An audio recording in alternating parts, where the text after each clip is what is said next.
kedatangan tamadun Cina ke Malaysia.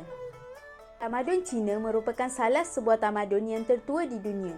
Tamadun Cina muncul daripada kesuburan tanah yang terdapat di Huanghe atau Sungai Kuning di bahagian utara China. Sungai Huanghe merupakan nadi utama dalam pembentukan tamadun Cina kerana berperanan menyuburkan kawasan sekitarnya.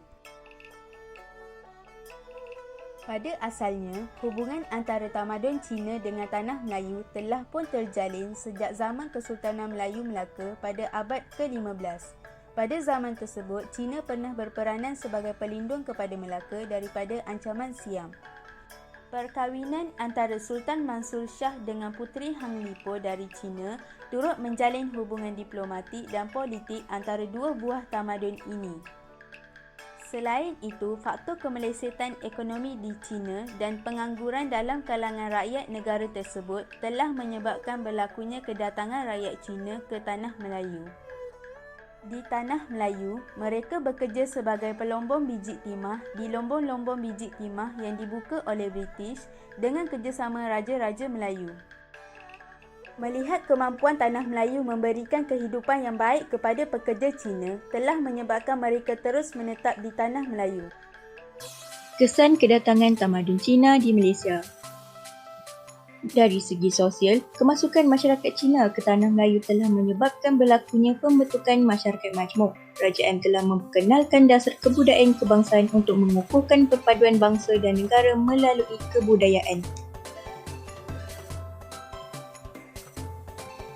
3 prinsip yang telah ditetapkan oleh kerajaan ialah berteraskan kepada kebudayaan rakyat asal rantau ini, unsur-unsur kebudayaan lain yang sesuai dan wajar diterima dan Islam merupakan unsur yang penting. Dari segi pendidikan, kemasukan masyarakat Cina ke Tanah Melayu telah menyebabkan sistem pendidikan berubah. Kerajaan telah mewujudkan dasar pendidikan kebangsaan untuk memenuhi keperluan negara dan menggalakkan perkembangan kebudayaan, sosial, ekonomi dan politik. Antara strategi pelaksanaannya adalah menjadikan bahasa kebangsaan sebagai bahasa pengantar, melicinkan tata cara pengurusan pendidikan, mempertingkatkan pendidikan kerohanian, moral dan disiplin. Kesan dari segi ekonomi, pada sekitar abad yang ke-19, British telah membawa masuk masyarakat Cina ke Tanah Melayu. Kemasukan masyarakat Cina ke Tanah Melayu telah menukar sistem ekonomi daripada sistem sara diri kepada sistem komersial.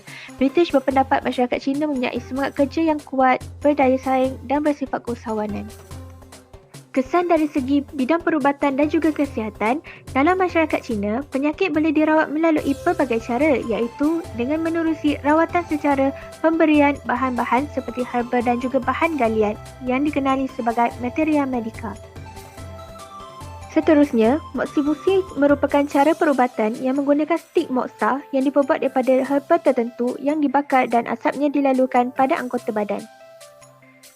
Rawatan yang terkenal dalam masyarakat Cina adalah rawatan akupuntur. Akupuntur merupakan rawatan dengan memasukkan jarum pada permukaan kulit pada anggota tertentu. Peranan tamadun Cina dalam pembinaan tamadun moden. Amalan Confucianism.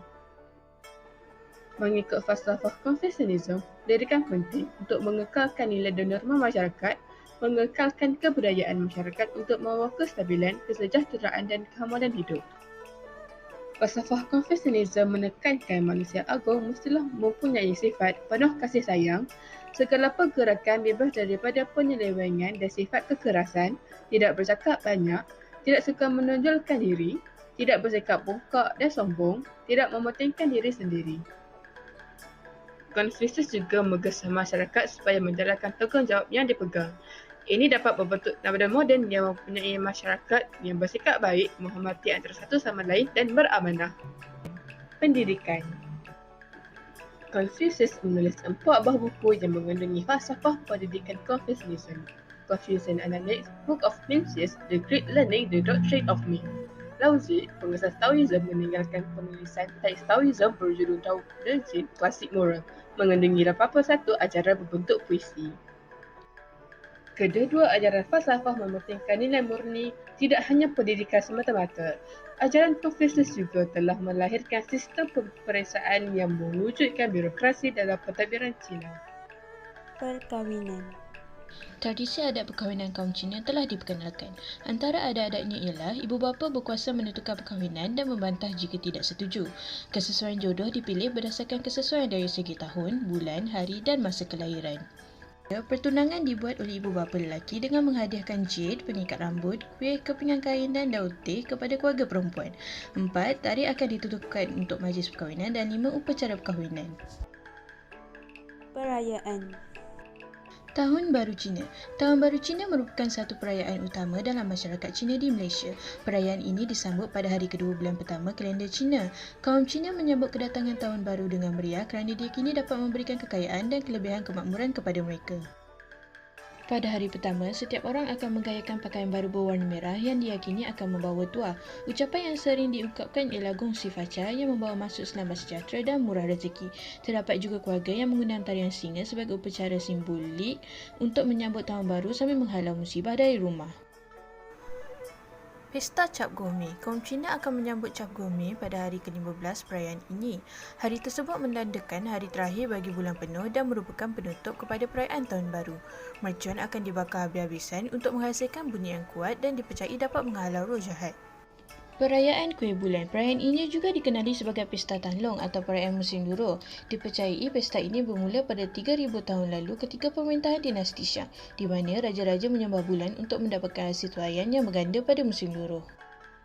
Semasa upacara penyembahan dilakukan, juadah seperti kuih bulan, akar teratai, buah-buahan, manisan dan barangan kosmetik seperti berdak juga dipersembahkan kepada Dewi Bulan.